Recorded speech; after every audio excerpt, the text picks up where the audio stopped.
In front of me is HUAWEI Enjoy 70X, and today I would like to show you how you can set up app lock.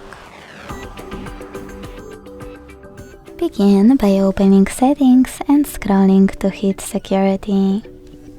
Now select app lock, hit enable and pick one of those options to lock your apps.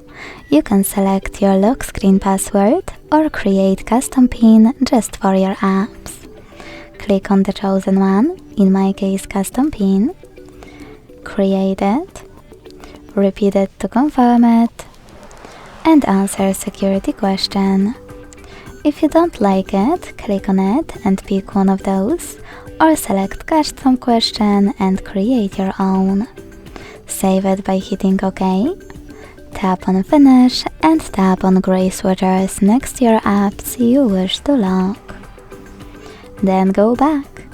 So now when I try to access one of them, I can see that PIN is required. If you want to disable app lock from your apps, go back to the same settings, enter your chosen login method for your apps, and use blue switchers next to your apps.